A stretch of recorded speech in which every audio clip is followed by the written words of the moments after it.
La Resortera.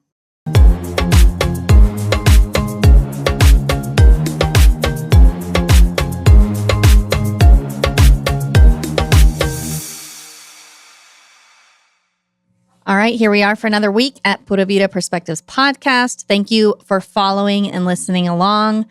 We appreciate you all, especially those of you that send us messages with suggestions and encouragement.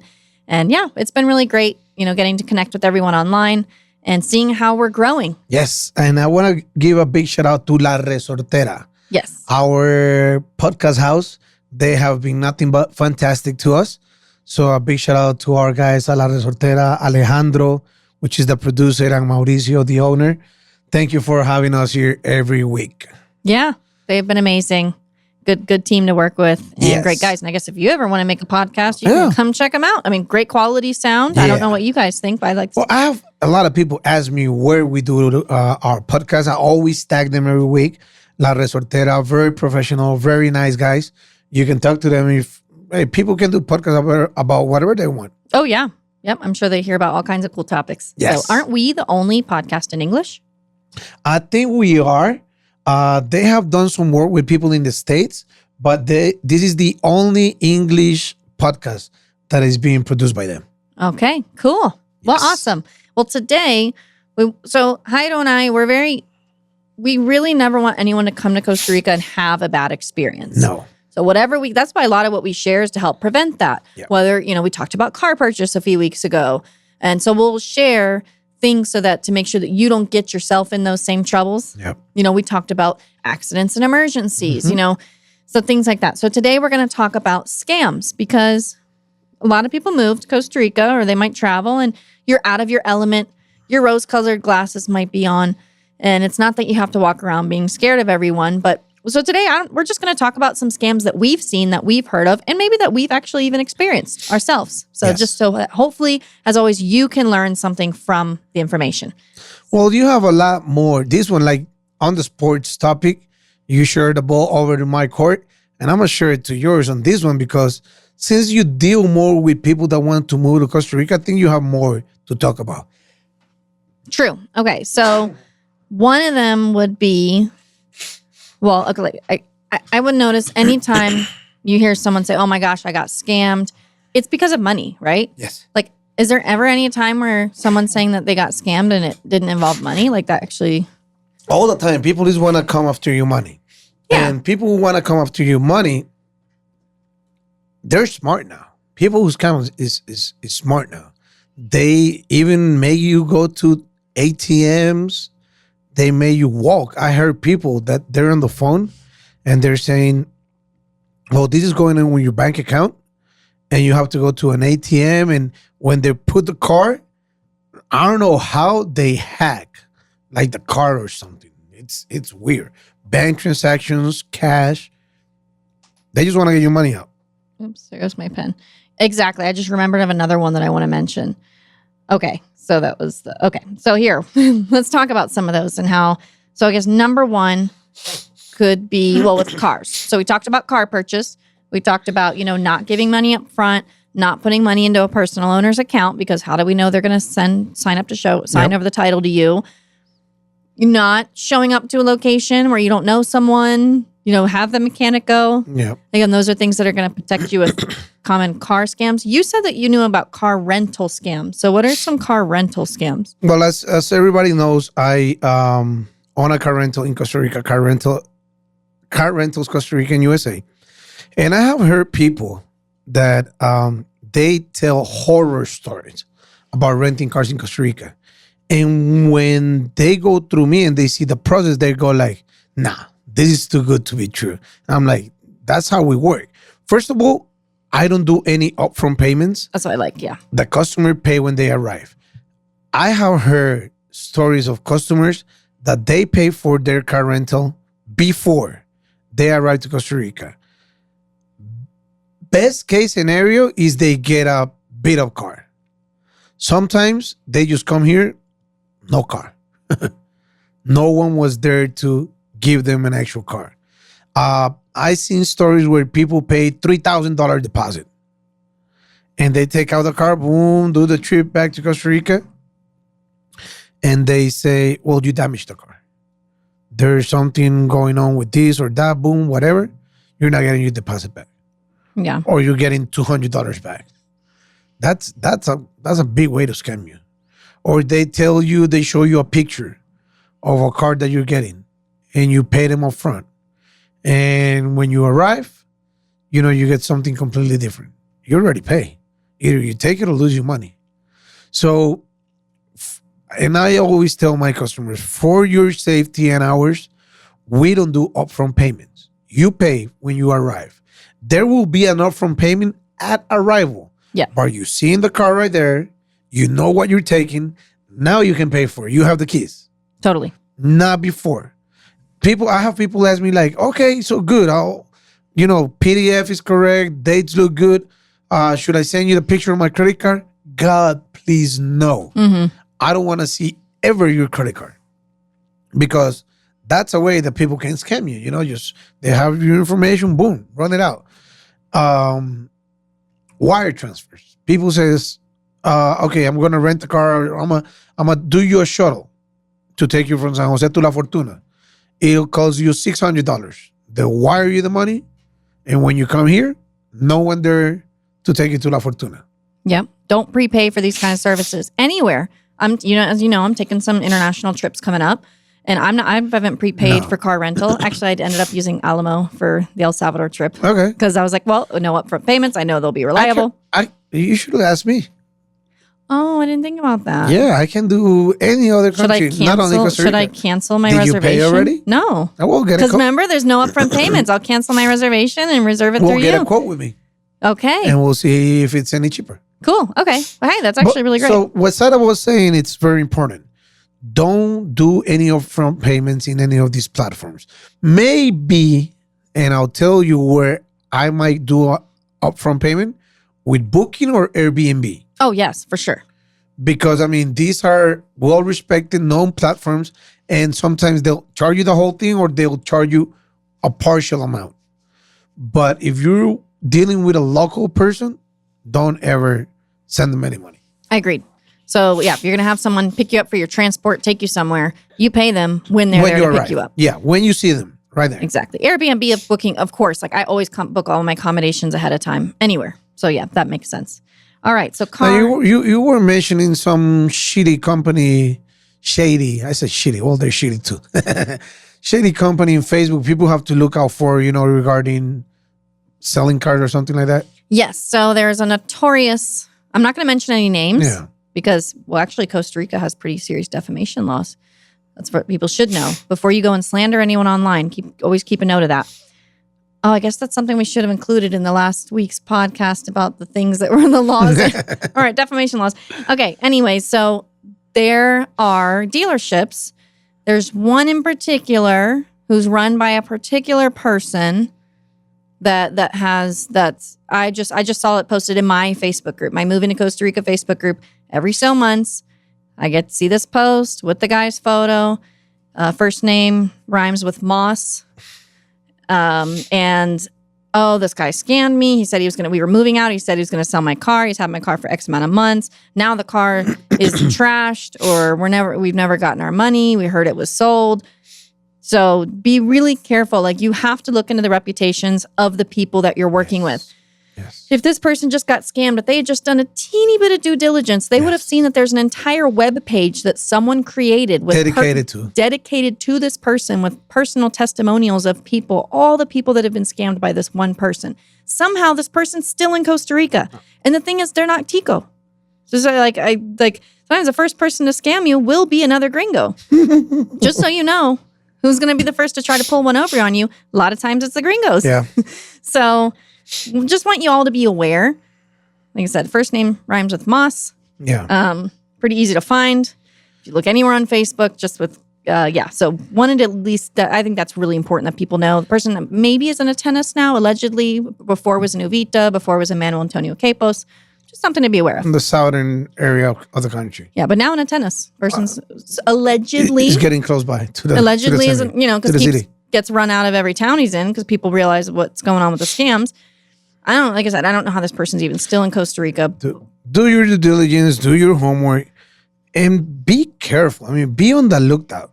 If something sounds too easy, be careful. People say working with me in my car rental agency is way too easy, but you can do your homework, go into the Facebook page, go into YouTube, and you'll see the reviews from the people telling you how easy it is. Then you'll say, all right, it's easy because it's good, and that's just the way it is. But if someone is offering you a $50,000 car for $20,000, what's the catch? Exactly. So Facebook Marketplace, you have to be really careful selling things on there. I've seen stories about, someone selling something and then like a couch. Someone selling a couch, an air conditioning, a bed. And they say, yeah, I got the bed. I can ship it out to you. I'll send it over to you. Okay, what's your account number? All right, pay me out and I'll send you the location. And then you pay and boom, you're ghosted. Yeah, either you're ghosted or sometimes that person can all of a sudden send threatening messages. I know where you live. Yeah. I have access to your account. You have to be really, really careful. I've seen stories about that online where people didn't feel comfortable in their own homes because of just a transaction that happened from Facebook Marketplace. Mm-hmm. So that's something to think about. Also, I noticed so my partner, he posts some stuff on Facebook Marketplace and he was like, he'll get a phone call and I'm like, well, who is that? He's like, oh, it's just someone from the jail. I'm like, what do you mean it's someone from the jail? So scammers will call from the jails here in Costa Rica, and because maybe you put something on the marketplace, they saw your phone number, they'll call. And so I remember when I was selling my property, the one that I'd built, I had this call from someone. He's like, oh yeah, I have some clients in Guanacaste. First of all, he didn't sound Costa Rican to me, but again, I'm not an accent expert. Mm-hmm. So I did everything the way that I was supposed to. So I was like, okay, well, here's the information, yada, yada. Like, he never would have scammed us out of anything, because then I go to my superstar lawyer. Yep. Hey, this guy's you handle it. And then at one point, we both kind of sent each other a message at the same time. I was like, something's fishy here. Like, this doesn't sound right. So that was a bummer, because, I'm like, oh, to sell the house. Yeah, a friend of mine moved out of Costa Rica, and she was selling her house. And she's like, put it on the market, take the commission. So I did, and I got a call from this guy named Brian. Very U.S. accent. And I asked him, for a picture of his passport. We were going to move forward. He was like, I want to rent out the place for about a year. I'm going to pay you 6 months in advance. And guy never even seen the property. Everything through the phone. And he was like, yeah, I'm going to send you a link. I want you to go there. And from there, I need you to, log in. And we're going to wire transfer you the money through the account. And that's when it popped me up. Is this guy's problem, wanting me to log in when he's the one that has to pay me? What's wrong with me? I was almost at the point where I was going to log in. And I was like, listen, man, I watch Telenoticias a lot. And I know you call me from La Reforma, and I don't got time for your bullshit. So, no, thank you. And then he started cursing at me in Spanish and yelling at me. I was like, oh, so you do speak Spanish. Interesting. So that reminded me about, so the guy that I told you about who wanted to buy the house, or for his clients, he had sent me, he was being overly sharing about the information that he had. Oh, here's my ID. He was sending me his PriceSmart membership card. It was like the Costco membership card. He was sending me everything about himself. And I was like, why is this person over-identifying themselves in the first place? That's kind of weird. And so then I found the actual, so then in his WhatsApp business profile, it had a link to his business. And if you looked at it, it all checked out. But I was like, but that was the business to the real guy. So I got in touch with the real guy whose name that actually was. And I said, hey, someone's pretending to be you. Yeah. And, we got to, so he said, yes. It was what happened was that guy told the other guy he was going to rent his house for 6 months or something. Wanted to pay up all front cash. Asked him, said, okay, I'm going to send you the money, but I need your not passport, but your information. And so that's how he kind of ended up scamming the other guy out of his personal information, and then was pretending to be him in this supposed potential transaction. So I was like, dang, you got creative. So the other guy knew about it, and we laughed. And I said, people who scams nowadays, they're very creative. They're very smart. He was pretty funny. And then I told him, I was like, well, I know it's not you. And he was just like, well, yeah. And he's like, well, if you're ever, I live over here. If you're ever in the area, we can grab a lunch. So I'm like, my scammer just invited me out to lunch. Like, what just happened? Yeah, if I always say, if all these people that is putting their minds to bad use it to good, we'll have a much better world.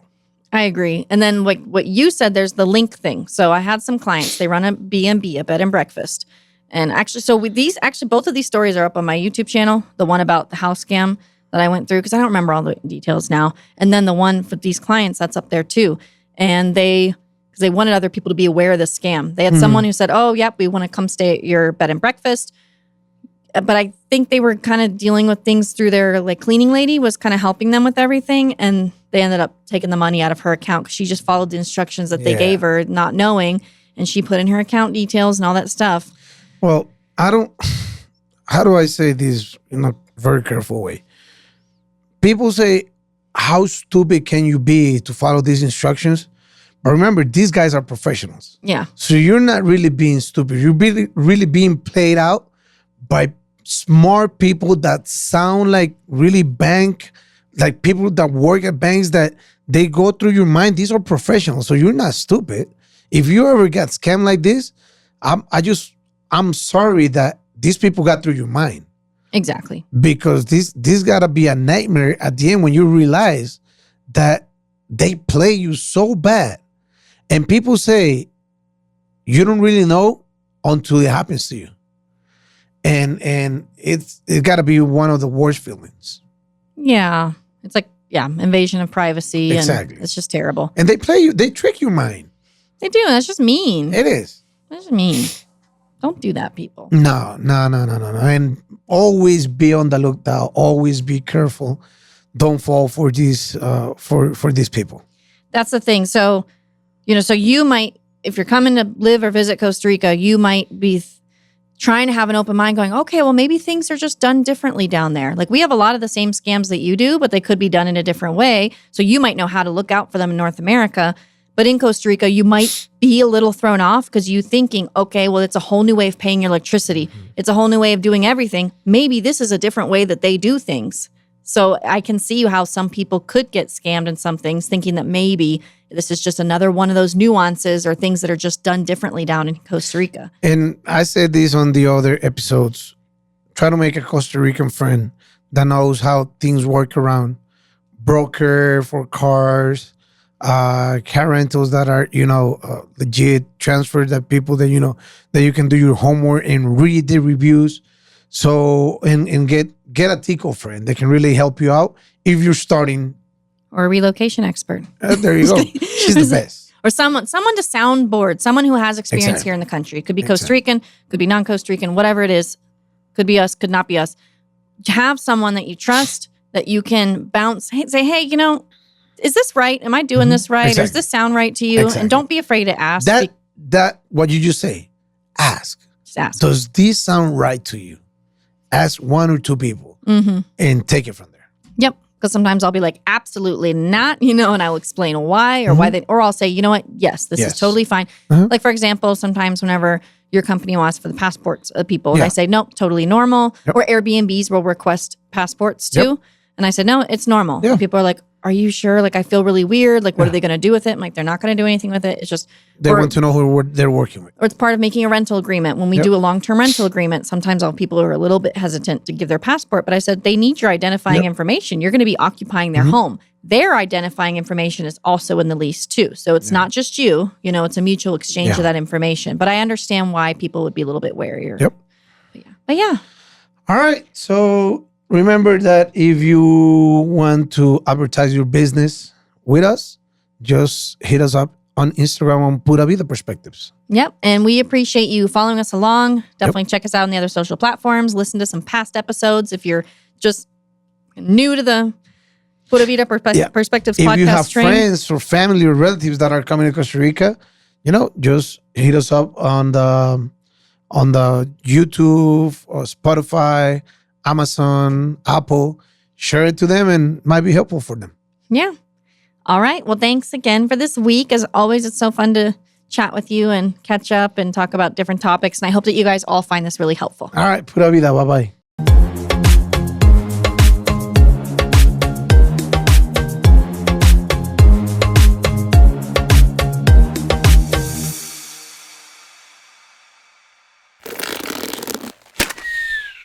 Esto fue una producción de La Resortera.